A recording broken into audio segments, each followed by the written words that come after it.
आज माननीय मुख्यमंत्री तो नवीन पट्टनायक धन्यवाद देवी। विजु जनता दल जिते पुराणा हो जाऊँगी विजु जनता दल से मजबूत हो जाऊँगी।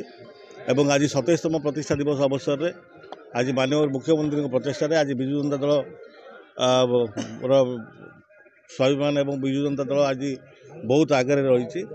माननीय मुख्यमंत्री कार्यकलाप जो आज विजु जनता दल कर्मी भाव आम समस्ते गर्वित।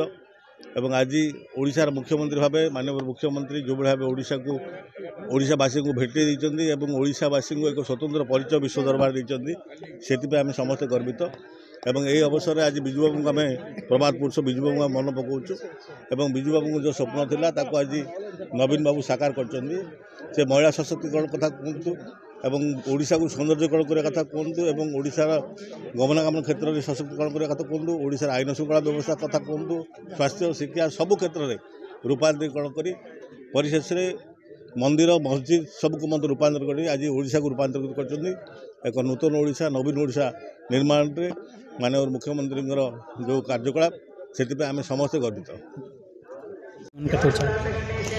आज आम मान समस्त गोटे पुण्य दिवस यही दिवस रे विजु जनता दल निर्माण करा जायथिला। आज आसिक 28 वर्ष होगा आज चली 27 भर्ती 28 चली। तो यही दिवस अवसर रे जेहेतु विजु जनता दल एक सामाजिक दल बा समाज सेवकर दल राजनैतिक दल है समाज सेवा उपरे विश्वास करे एवं मान्यवर मुख्यमंत्री सबुबले लोकों सेवारे विश्वास करती कथा कम काम बेसी विश्वास करती से क्षेत्र में आम समस्ते विजु बाबूंकर आदर्श रे कहीं विजु बाबू हेले नूतन ओडिशार निर्माता सी हेले प्रभात पुरुष भूमिपुत्र जी कि ओडिशा पाई बहुत किछि करिसेंती ओडिशार कोण अनुकरण रे तांकर छाप अछि। तो से क्षेत्र रे तांको केवल आमे नुह युवगोष्ठी मध्य विजु बाबू को आदर्श भाव ग्रहण करछंती।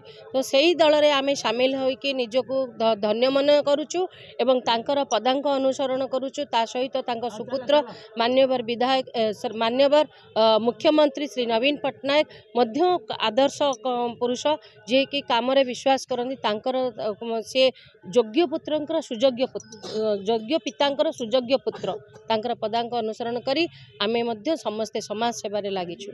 एथिपई आमे अनेक अनेक आज शुभेच्छा जनाऊँ ओडिशावासी को एवं आगामी काल रे मध्य आमे माने एही काम को आगे नहीं चले।